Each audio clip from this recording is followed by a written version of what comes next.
Hello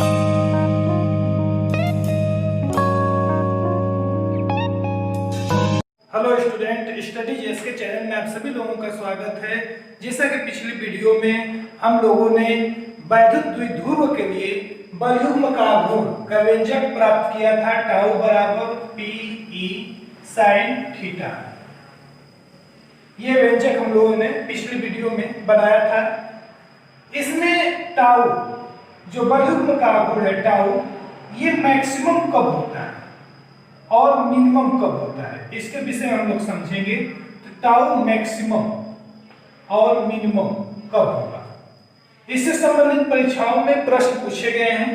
तो tau maximum होता है जब थीटा का मान 90 अंश हो और मिनिमम होता है जब थीटा का मान 0 अंश हो।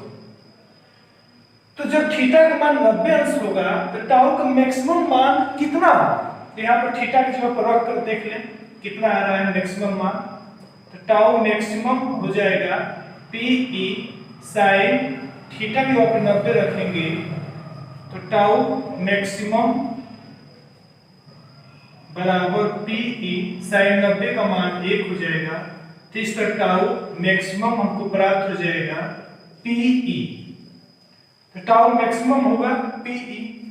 टाउ मिनिमम कितना होगा ये भी हम इस फार्मूले में थीटा का मान रखकर मालूम कर लें। तो टाउ बराबर पी ई साइन थीटा की जगह पर 0 अंश, तो टाउ बराबर पी ई साइन 0 का मान 0। तो टाउ यहाँ पर मिनिमम प्राप्त हो जाएगा 0।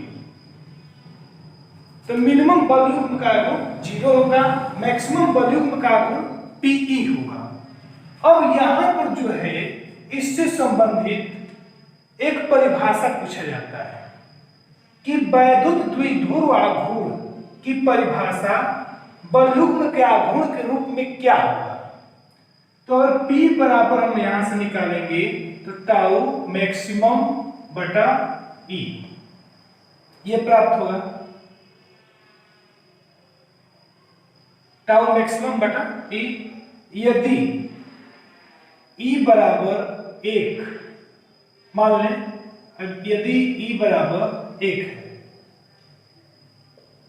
तो और E का मान 1 लेंगे तो P बराबर हो जाएगा टाउ मैक्सिमम। तो यहां से हम बता सकते हैं कि यदि वैद्युत क्षेत्र की तीव्रता एकांक हो तो उस समय अधिकतम बलयुग्म का आघूर्ण मैक्सिमम बलयुग्म का आघूर्ण वैद्युत द्विध्रुव आघूर्ण के बराबर होता है। तो इतना पॉइंट इससे संबंधित हम लोग समझ गए। अब जो है एक दो निगमन है उसको हम लोग समझेंगे जो कि बहुत ही महत्वपूर्ण है। तो निगमन, तो ये निगमन जैसा कि आप बोर्ड पर है, वैद्युत द्विध्रुव की अक्षीय स्थिति में किसी बिंदु पर वैद्युत क्षेत्र की तीव्रता का व्यंजक या सूत्र निगमन कीजिए। ये बहुत ही महत्वपूर्ण है, वेरी मोस्ट है, कई बार परीक्षाओं में ये पूछा गया निगमन और 4 से 5 नंबर में पूछा जाता है। तो बहुत ही महत्वपूर्ण निगमन है, ध्यान से इसको समझिए। तो इसमें कह रहे कि वैद्युत द्विध्रुव, एक वैद्युत द्विध्रुव है अक्षीय स्थिति। अक्षीय स्थिति का मतलब है कि आवेश एक रेखा में अक्षीय स्थिति में किसी बिंदु पर वैद्युत क्षेत्र की तीव्रता का व्यंजक हमको प्राप्त करना है। तो एक पहला वैद्युत द्विध्रुव बना ले, वैद्युत द्विध्रुव।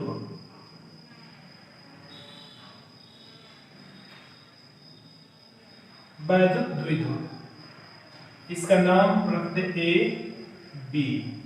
इस पर माइनस क्यू आवेश है, इस बिंदु बी पर प्लस क्यू आवेश। दोनों आवेशों के बीच की दूरी जानते हैं कि वैद्युत द्विध्रुव में दोनों आवेशों के बीच की दूरी 2a। इस वैद्युत द्विध्रुव का किसी बिंदु पर कोई एक और बिंदु है, इसका नाम हम रख दें P। यहां पर हमको तीव्रता का व्यंजक प्राप्त करना है, तीव्रता का व्यंजक हमको ज्ञात करना है। यदि इस वैद्युत द्विध्रुव का मध्य बिंदु O मान लें, तो जब मध्य बिंदु O मानेंगे तो ये टोटल AB जो है वो 2A है। तो ओ ए कितना होगा, ये ए हो जाएगा। ओ बी कितना होगा, ये भी ए हो जाएगा। यहां वैद्युत द्विध्रुव के मध्य बिंदु O से P की दूरी हम मान ले, O से P की दूरी, O से P की दूरी मानेंगे इस माला। अगर पूछा जाए कि A से P की दूरी क्या होगी, बिंदु A से P की दूरी, तो O से P की दूरी R है, तो A से P की दूरी जब मालूम करेंगे तो R plus A, R plus A हो जाएगा। अगर पूछा जाए कि B से P की दूरी क्या है, तो O से P की दूरी हमको मालूम है R, और B से P हमको मालूम करना है, तो R में से जब A माइनस करेंगे, R में से A माइनस करेंगे तो B से P की दूरी हमको मालूम चल जाएगा, R माइनस A। तो इस चित्र में सभी दूरियां हम मालूम कर लिए हैं। अब जो है बिंदु P पर हमको तीव्रता का व्यंजक मालूम करना है कि टोटल तीव्रता क्या होगी इस वैद्युत द्विध्रुव के कारण। तो यहां पर हम देख रहे हैं दो बिंदु आवेश है, एक तो बिंदु आवेश माइनस Q है, एक बिंदु आवेश प्लस Q है। तो यहां पर बिंदु आवेश के लिए हम तीव्रता का व्यंजक पढ़ चुके हैं, सूत्र पढ़ चुके हैं कि बिंदु आवेश के लिए तीव्रता का सूत्र होता है 1/4πε0 इंटू Q बटा R स्क्वायर। ये हम फार्मूला पढ़ चुके हैं। इस फार्मूले का प्रयोग करके हम तीव्रता वैद्युत द्विध्रुव के लिए तीव्रता का व्यंजक प्राप्त करेंगे। तो प्लस Q यहां मान लेंगे कि माना प्लस Q आवेश के लिए बिंदु P पर तीव्रता E1 तथा माइनस Q आवेश के लिए बिंदु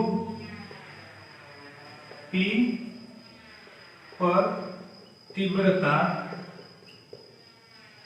E2 है, ये इतना मान लेंगे। उसके बाद अब प्लस Q आवेश के लिए अब तीव्रता निकाल लें, क्या होगा, तो प्लस Q आवेश के लिए, प्लस Q आवेश के लिए हम करेंगे, प्लस Q आवेश के लिए जब तीव्रता निकालेंगे तो इस फार्मूले का प्रयोग करेंगे। तो प्लस Q आवेश की तीव्रता कितना माना गया है, E1, तो E के जगह पर E1 बराबर 1/4πε0 Q के जगह पर हो जाएगा प्लस Q, R दूरी है तो प्लस Q की दूरी, प्लस Q की दूरी बिंदु P से कितना है, BP है, यहां पर हम BP स्क्वायर, तो R के जगह पर BP यहां पर रखा गया है दूरी। इसी तरह माइनस Q आवेश के लिए, आवेश के लिए माइनस Q आवेश की तीव्रता निकालेंगे तो E के जगह पर E2 1/4πε0, आवेश Q की जगह पर माइनस Q आवेश के लिए निकाल रहे हैं तो Q की जगह पर माइनस Q, दूरी माइनस Q की दूरी P से कितना है, तो AP, यहां पर R की जगह पर AP रखेंगे।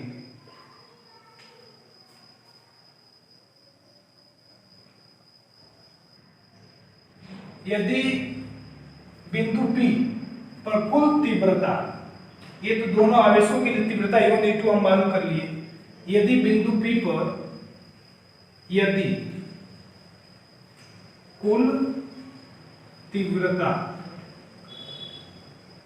E है तो टोटल तीव्रता E माना गया, तो E बराबर E1 प्लस E2, दोनों को आपस में ऐड कर देंगे, जोड़ देंगे तो कुल तीव्रता मालूम चल जाएगी, या E बराबर E1 का मान और E2 का मान जो निकाले हैं मालूम है उसको हम रख दें 1/4πε0 प्लस क्यू बटा बीपी स्क्वायर प्लस A2 का मान 1/4πε0 माइनस क्यू बटा AP स्क्वायर। तो E बराबर कॉमन इसमें से ले ले, Q बटा 4πε0 ब्रैकेट में 1/BP square minus 1/AP square. E बराबर Q बटा 4πε0 1/BP। अब यहां पर मान रखेंगे, BP का मान R माइनस A, इसमें रख दे R माइनस A का स्क्वायर माइनस AP, A से P तक की दूरी कितना है, तो R प्लस A। अब इसको हल कर देंगे, Q बटा 4πε0 एलसीएम ले लें तो R माइनस A का स्क्वायर R प्लस A का स्क्वायर, तो R प्लस A का square minus R minus A का स्क्वायर। E बराबर Q बटा 4πε0, इसको A प्लस B के होल वर्ग, इसको A माइनस B के होल वर्ग पर हल करेंगे इसको, तो इसका स्क्वायर करेंगे तो R square plus A square plus 2RA, इसमें जो है इसका विस्तार करके माइनस का गुणा कर देंगे, तो minus R square minus A square plus 2RA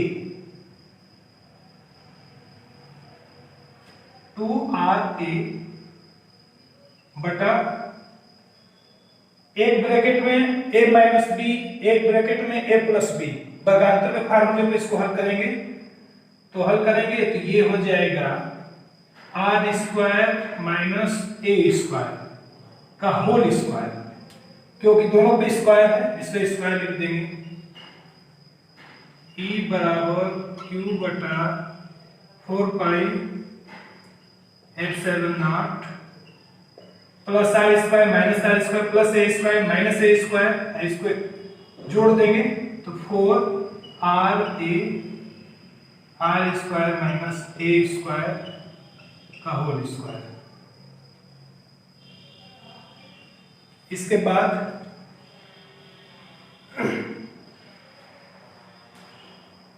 E बराबर Q का जो है गुणा कर दे ब्रैकेट के अंदर, तो 1/4πε0 Q गुणे 4RA बटा R square minus A square का होल स्क्वायर।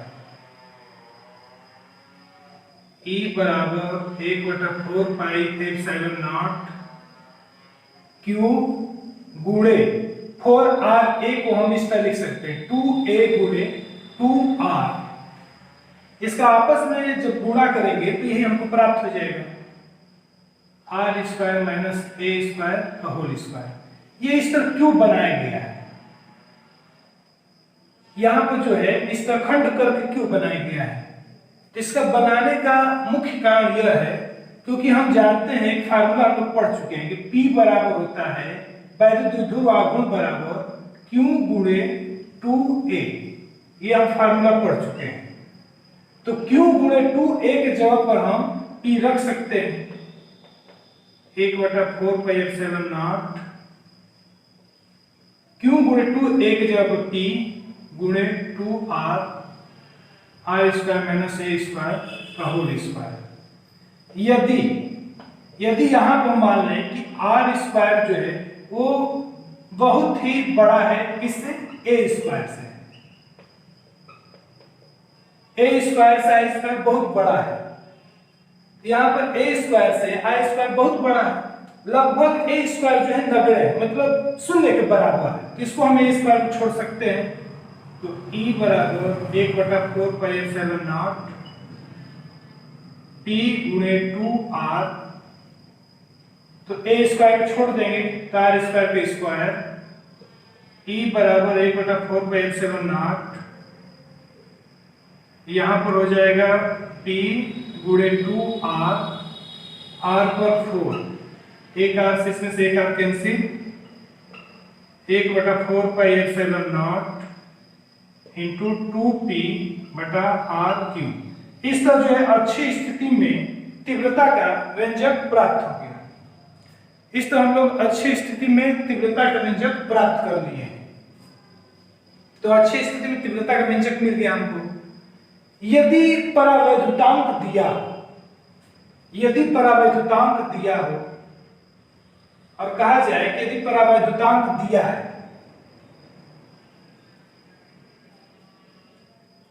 यदि परावैद्युतांक के दिया तो जब के दिया हो तो इस कंडीशन में वैद्युत क्षेत्र की तीव्रता का व्यंजक क्या होगा? तो E बराबर हो जाएगा 1/4πε0 इंटू के यहाँ पे जोड़ लेंगे, के को ले लेंगे, इंटू 2p बटा r क्यूब। तो जब परावैद्युतांक दिया रहेगा तो तीव्रता का ये व्यंजक होगा, ये फार्मूला होगा। तो अच्छी स्थिति में जो है हम लोग तीव्रता का व्यंजक प्राप्त कर लिए अच्छी स्थिति में। अब एक और व्यंजक हम लोग को प्राप्त करना है कि निरक्षीय स्थिति में तीव्रता का व्यंजक क्या होगा। तो अब इसको जो है हम लोग समझेंगे। तो ये दूसरा निगमन है, ये भी बहुत ही महत्वपूर्ण है। थोड़ा सा कठिन लगता है लेकिन समझने का प्रयास करेंगे, ध्यान समझेंगे तो बहुत ही आसान है, इजी है। वैद्युत द्विध्रुव की निरक्षीय स्थिति में, ये निरक्षीय स्थिति में, अच्छी स्थिति में हो गया है, निरक्षीय स्थिति में जो है व्यंजक हमको बनाना है। तो वैद्युत द्विध्रुव की निरक्षीय स्थिति में किसी बिंदु पर वैद्युत क्षेत्र की तीव्रता का व्यंजक या सूत्र निगमन करना है निरक्षीय स्थिति में। निरक्षीय स्थिति का मतलब है कि अक्ष के लंबवत। अगर हम वैद्युत द्विध्रुव ले लें, वैद्युत द्विध्रुव, इसका नाम ए बी, इस पर आवेश ले लें +q -q, और इसके बीच की दूरी जो होगी दोनों आवेशों की 2a। इस वैद्युत द्विध्रुव की निरक्षीय स्थिति में इसके लंबवत निरक्षीय स्थिति,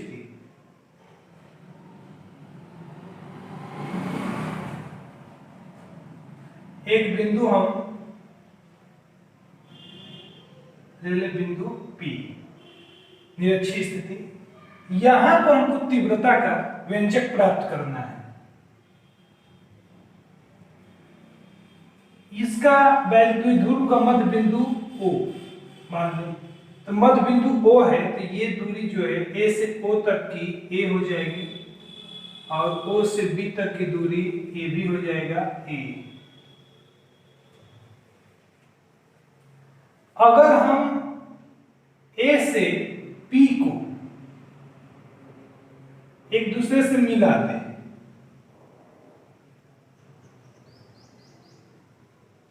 और B को भी P से मिला दें,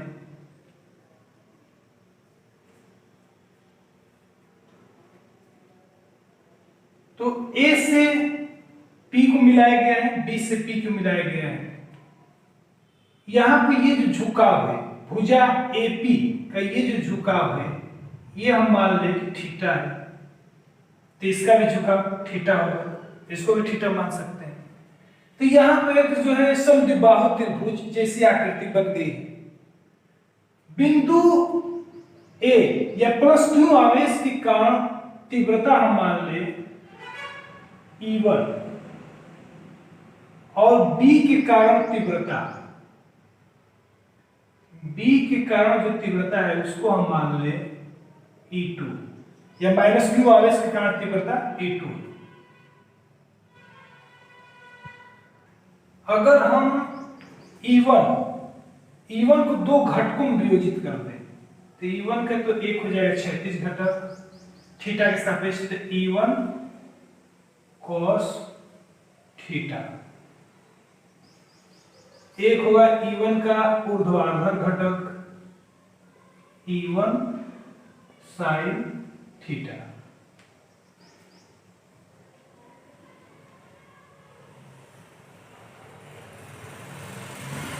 उसी तरह E2 का अगर दो घटकों में विभाजन करेंगे तो एक होगा E2 cos थीटा, तो इसका क्षैतिज घटक हो गया E2 cos थीटा। इसका ऊर्ध्वाधर घटक भी जो है यही पर प्राप्त होगा, E2 का ऊर्ध्वाधर घटक यही प्राप्त होगा E2 sin थीटा। तो दोनों का ऊर्ध्वाधर घटक जो है एक ही दिशा में हम देख रहे हैं प्राप्त हो रहा है। तो दोनों का ऊर्ध्वाधर घटक एक ही दिशा में है, जबकि क्षैतिज घटक जो है वो अलग अलग दिशाओं में है। E1 का क्षैतिज घटक E1 cos थीटा इस तरफ है और E2 का क्षैतिज घटक E2 cos थीटा इस तरफ है, दोनों एक दूसरे के विपरीत है। O से बिंदु P, O से P की दूरी ये हम मान लें कि O से P की दूरी जो है, O से P की दूरी मान लिया जाए कि स्मॉल r है, ये माना गया है। तो जो चीज हम मान रहे हैं उसको चाहेंगे तो नोट भी कर सकते हैं, नहीं तो कोई आवश्यकता नहीं है, डायरेक्ट हल कर सकते हैं। ये चित्र बनाकर पहले इसको हम बना लेंगे, इसमें जो भी माना गया है उसको दर्शा देंगे, दिखा देंगे इसमें। तो O से P तक की दूरी r माना गया है। अब यहाँ पर जैसे कि हम पहले बताए हैं कि ऊर्ध्वाधर घटक एक ही दिशा में है, तो जब ऊर्ध्वाधर घटक एक ही दिशा में होगा तो उस कंडीशन में कुल तीव्रता होगी E1 sin theta plus E2 sin theta. अभी जो है इसको रहने दिए जाए क्योंकि इसका जो है अभी आगे हम इसको समझेंगे। यहां पर देख रहे हैं त्रिभुज APO, एक समकोण त्रिभुज है APO। तो यहां पर हम पहले AP का मान मालूम कर लें, AP का मान कितना होगा, कर्ण यहां निकाल लें, लंब आधार हमको मालूम है। तो पाइथागोरस प्रमेय से अगर कर्ण निकालेंगे तो इसका कर्ण जो है आ जाएगा AP स्क्वायर बराबर R square plus A square. AP square निकालेंगे तो देख रहे हैं कि जो AP का मान आएगा वही मान आएगा BP का भी, क्योंकि इसका भी लंब R है, आधार A है। तो इस तरह हम यहां पर लिख सकते हैं कि अतः AP स्क्वायर बराबर होगा BP स्क्वायर बराबर R square plus A square. तो ये जो है दोनों भुजा AP और BP हमको मालूम चल गया। प्लस Q आवेश की तीव्रता E1 माने हैं, तो प्लस Q आवेश की तीव्रता हम निकाल लें। तो प्लस Q आवेश के लिए, प्लस Q आवेश के लिए तीव्रता हम निकालेंगे। बिंदु आवेश में तीव्रता का फार्मूला होता है E बराबर 4πε0 Q बटा R स्क्वायर, ये होता है फार्मूला। तो प्लस Q आवेश की तीव्रता है E1, तो E की जगह पे E1 बराबर 1/4πε0 इनटू Q की जगह पे प्लस Q R दूरी, तो प्लस Q आवेश की दूरी है AP, यहां पर R बराबर AP रखा गया है। इसी तरह माइनस Q आवेश के लिए, तो माइनस Q आवेश के लिए माइनस Q आवेश की तीव्रता माने हैं E2, तो E2 बराबर 1/4πε0 माइनस Q बटा R स्क्वायर। तो माइनस Q की दूरी बिंदु P से है BP, तो BP स्क्वायर, तो R बराबर BP यहाँ पर रखा गया, यहाँ PB रखा गया है। तो E1 E2 मालूम चल गया हमको। अब यहां पर एक चीज और समझना है कि बिंदु P पर हमको कुल तीव्रता E बराबर फार्मूला निगमन करना है। तो यहां पर हम देख रहे हैं कि जो ऊर्ध्वाधर घटक है और यहां पर ऊर्ध्वाधर घटक की टोटल तीव्रता हम मालूम करेंगे, या इसको इस तरह कह सकते हैं, या टोटल तीव्रता ज्ञात करने से पहले हम क्या करें कि E2 बराबर, इसको हम इस तरह भी लिख सकते हैं, minus 1/4πε0 Q PB, PB square या BP स्क्वायर जो है वो किसके बराबर है, तो AP स्क्वायर के बराबर है। तो यहां पर हम AP स्क्वायर भी लिख सकते हैं, PB की जगह पर PB या BP, तो BP स्क्वायर की जगह पर हम AP स्क्वायर रख सकते हैं, क्योंकि दोनों आपस में बराबर होते हैं। तो E2 बराबर इसके जगह पर ये जो है किसका मान, E1 का मान यहां पर हम देख रहे हैं, तो इसके जगह पर हम E1 रख सकते हैं। तो E2 बराबर जो है माइनस E1। यदि यहां पर E2 बराबर माइनस E1 हो जाएगा, तो यदि दोनों यहां पर देख रहे हैं जो क्षैतिज ऊर्ध्वाधर जो घटक है E1 sin theta E2 sin theta, और ऊर्ध्वाधर घटक की कुल तीव्रता हम देखें बिंदु P पर, तो E बराबर आएगा E1 sin theta plus E2 sin theta, क्योंकि एक दिशा में दोनों प्लस हो जाएंगे।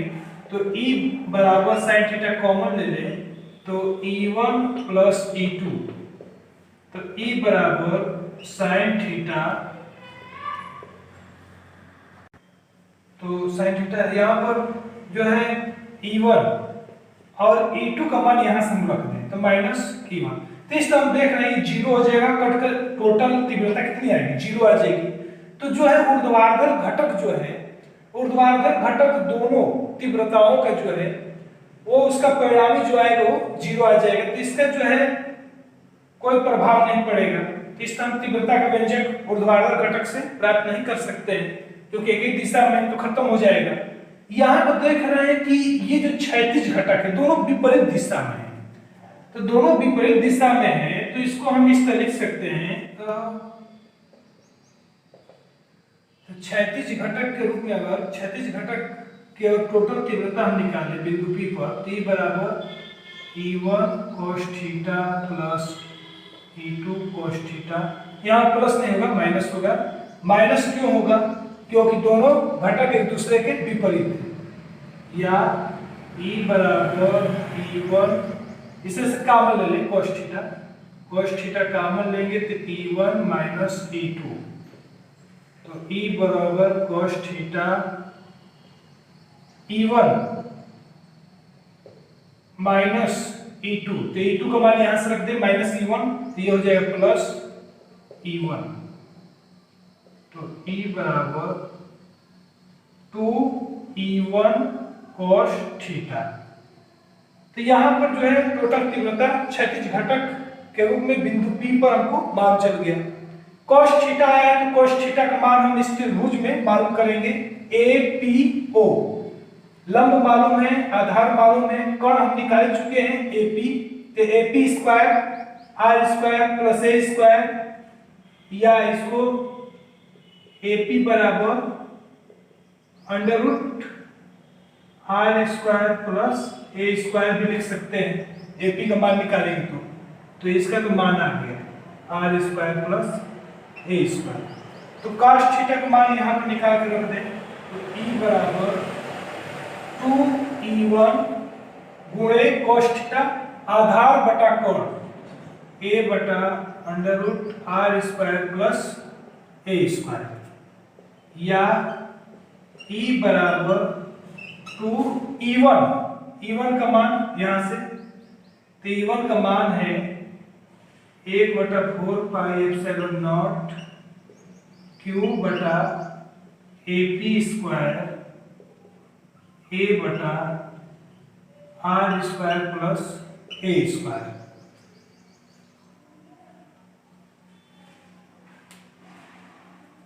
या E बराबर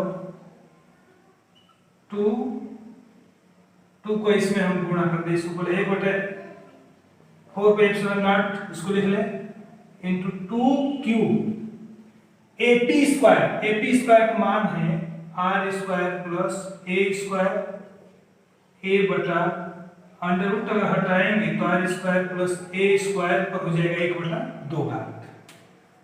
या E बराबर 1/4 पाई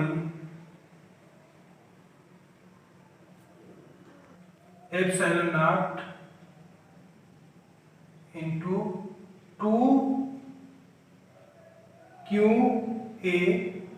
बटा, तो यहां पर r² a² ओवन घात है, यहां पे 1/2 घात है, तो जब गुणा करेंगे तो घात आपस में ऐड हो जाएंगे, जुड़ जाएंगे, तो r² + a², तो घात जोड़ेंगे तो 3/2, या E बराबर 1/4 pi epsilon not into Q गुणे 2A, इसको इस तरह लिख सकते हैं r² + a² और 3/2 Q गुणे 2A, जानते हैं कि ये P बराबर होता है, जिसका जवाब P r² + a² और 3/2,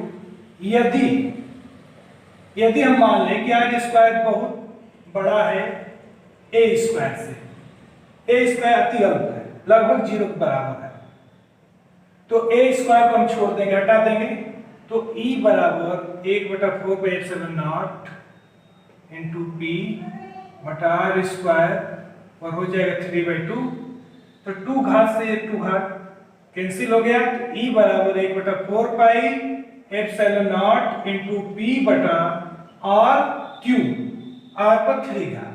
तो ये जो है निरक्षीय स्थिति में वैद्युत क्षेत्र की तीव्रता का व्यंजक बन गया। यदि परावैद्युतांक के दिया हो तब इस कंडीशन में E बराबर हो जाएगा 1/4 पाई एप्सिलॉन नॉट के इंटू P बटा RQ।